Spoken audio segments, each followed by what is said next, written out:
William Shakespeare's Cymbeline is a late romance that blends elements of tragedy, comedy, and fairy tale. Though often overlooked, it tells a moving story of innocence betrayed, identity lost and found, and ultimately reconciliation.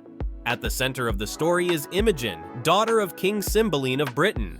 She has secretly married Posthumus Leonatus, a man of noble character but low birth.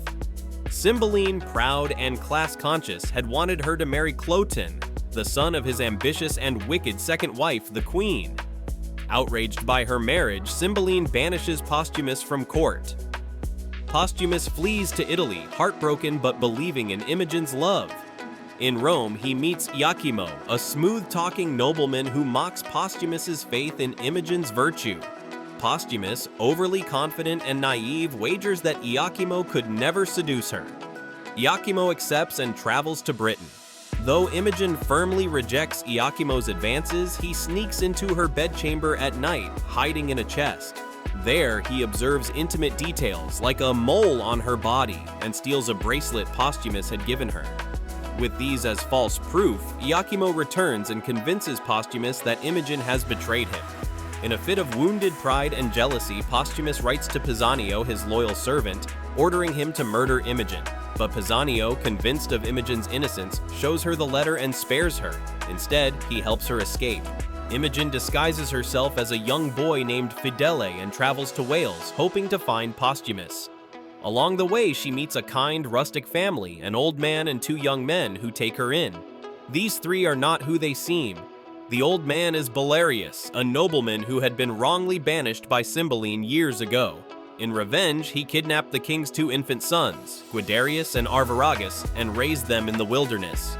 Imogen, unknowingly, has found her long-lost brothers. Though no one knows their true identities yet, they bond quickly, with the brothers admiring the disguised Imogen's courage and grace. Meanwhile, Cloten, still obsessed with Imogen, decides to chase after her in a rage. He puts on Posthumus's clothes and follows her to Wales, intending to kill Posthumus and rape Imogen to shame her. Instead, Guiderius kills Cloten in a fight and throws his body into a stream. Imogen later finds the corpse, headless and wearing her husband's clothes, and believes Posthumus is dead. To make matters worse, Imogen has taken a potion given to her by the Queen's physician.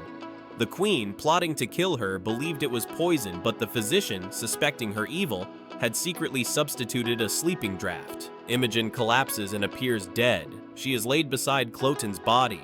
When she wakes, she is confused and grief-stricken, thinking her husband is dead.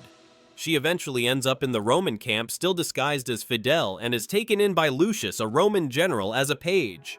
Meanwhile, Rome declares war on Britain because Cymbeline refuses to pay tribute. Back in Britain, Posthumus returns, disguised, hoping to die in battle as punishment for wronging Imogen. In the ensuing war, he fights heroically, even saving Cymbeline's life, though no one knows who he is. Eventually, Posthumus is captured and taken before the king. He confesses everything and prepares to die. But the final scenes bring a cascade of revelations and reconciliations. Iachimo, consumed by guilt, admits he deceived Posthumus. Imogen's true identity is revealed, and she and Posthumus are reunited in tears. Belarius admits to stealing the king's sons, and Cymbeline is overwhelmed with joy to have all three children, Imogen, Guiderius, and Arviragus, by his side. The wicked queen dies off stage, mad and disgraced. Cloten's death is accepted as justice. Moved by the loyalty of his people and the bravery of the Romans, Cymbeline ends the war peacefully and agrees to resume tribute to Rome, not as a defeat but as a diplomatic act. The story ends with forgiveness, healing, and the restoration of order.